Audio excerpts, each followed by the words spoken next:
अस्सलामुअलैकुम व्यूवर्स, मैं हूं आपके दिल का स्पेशलिस्ट डॉक्टर मुजीब पीरज़ादा।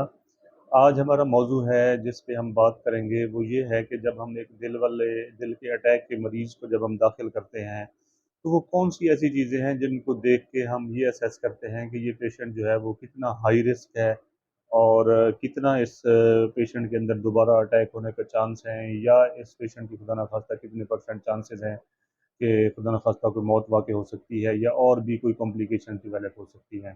तो वो चंद एक फैक्टर्स हैं, वो मैं आपके साथ शेयर करना चाहूँगा। सबसे जो इम्पोर्टेंट चीज़ है ना, वो ये है पेशेंट की एज। 65 प्लस वाले पेशेंट्स जो होते हैं, वो सिंगल मोस्ट प्रिडिक्टर जो है ना, जो सबसे अहम प्रिडिक्टर है किसी भी पेशेंट के बारे में असेस करने का, वो उसकी एज है। क्योंकि आपको पता है ऑब्वियसली, हम पिछली वीडियोज़ में भी ये डिस्कस करते रहे हैं कि जब एवरेज एज निकाली जाती है तो वो 60-65 ईयर्स निकलती है, जिस पे फर्स्ट ऑनसेट ऑफ एमआई होता है। तो उसमें जो है ना, ये जितनी ज़्यादा एज होगी उतना उसका रिस्क ज़्यादा होगा, उसकी कॉम्प्लिकेशन डेवलप होने का और बाकी सारे मामलात होने का, उसमें बिगाड़ आने का। तो देखा ये गया है कि जो ओल्ड एज के पेशेंट होते हैं उनमें लेस अग्रेसिव ट्रीटमेंट को वो अच्छा रिस्पॉन्स करते हैं, और जो यंग एज वाले पेशेंट होते हैं वो उनके अंदर हमें ज़्यादा अग्रेसिव जो है ना वो ट्रीटमेंट देनी पड़ती होती है। फिर दूसरा नंबर है, दूसरे नंबर पे हम डिस्कस करते होते हैं कि जो पेशेंट का दिल का जो पंप है, जिसको हम इजेक्शन फ्रैक्शन कहते हैं, दिल का जो बुनियादी फंक्शन है, वो कितना मुतासर हुआ है। उसकी बुनियाद पे भी हम रिस्क को पेशेंट के जो मतलब उसको स्ट्रेटिफाई कर रहे होते हैं और उसमें हम रिस्क निकाल रहे होते हैं। वो सबसे जो अहम है, वो 40% से अगर नीचे आ गया है मरीज़ का दिल, तो वो मरीज़ भी बड़ा हाई रिस्क चला जाता है। उसमें भी हमें फिर उसको सँभालने के लिए काफ़ी सारी ट्रीटमेंट स्ट्रेटजीज़ को चेंज करना पड़ता है, एग्रेसिव मैनेजमेंट करनी पड़ती है और पेशेंट को इंटेंसिव केयर के अंदर जो है ना वो हमें उसको मॉनिटर करना पड़ता होता है। उसके बाद तीसरे नंबर पे जो चीज़ आती है वो है दिल के जो अ, खून के टेस्ट करवाए जाते हैं जब अटैक होता है, तो जो कार्डियक बायोमार्कर्स जिनको हम कहते हैं, ट्रोपोनिन्स जिनको हम कहते हैं, कि उनकी क्या लेवल्स हैं, वो भी हमें बड़े हेल्पफुल होते हैं इन सारी चीज़ों को देखने के लिए, और पॉइंट स्कोरिंग में हमारी बड़ी मदद कर रहे होते हैं वो चीज़।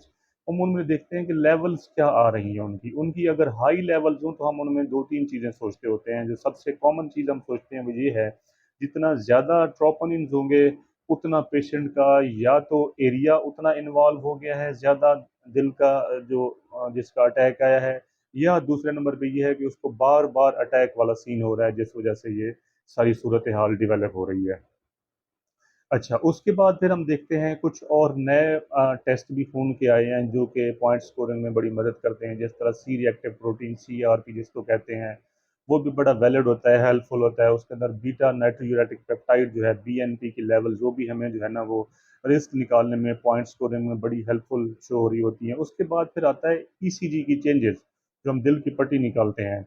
एक्चुअली होता ये है कि जब पेशेंट को अटैक होता है तो उसकी ना रेवोल्यूशनरी चेंजेस हम कहते होते हैं उसको, कि अटैक हुआ, कुछ आवर्स गुजरे, ईसीजी की चेंजेस थोड़ी तब्दील हो गई, फिर कुछ आवर्स गुजरे और फिर रेवोल्यूशनरी ऐसे चेंज आती गई।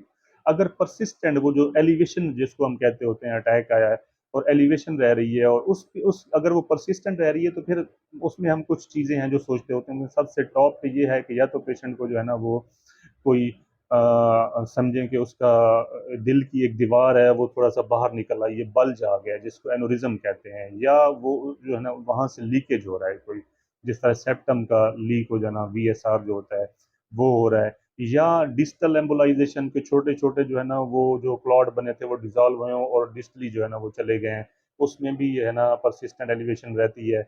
या फिर ये है कि जो आपका माइक्रोवेस्कुलर लेवल है, जो कि बिल्कुल मेटाबॉलिक लेवल्स, जो कि स्मॉल कैपिलरीज के लेवल्स पे जो डिसफंक्शन होते हैं, अगर उनमें कोई डिफेक्ट है, फिर भी परसिस्टेंट जो है ना वो एलिवेशन रहती है पेशेंट की। उसके बाद फिर हम देखते हैं कोई इलेक्ट्रिकल इंस्टेबिलिटी की बात कर रहे थे हम। उसमें ये होता है कि ये देखते हैं कि क्या कोई धड़कन जो है वो उसकी रफ्तार क्या है, उसकी तरतीब क्या है, कोई उसको रिदमियास तो नहीं चले, खसूसन वेंट्रिकुलर टाइप, वेंट्रिकुलर टैकीकार्डिया है, जिस तरह वेंट्रिकुलर फिब्रिलेशन है, वो भी हमें जो है ना वो रिस्क स्ट्रेटिफाई करने में बड़े हेल्पफुल हो रहे होते हैं।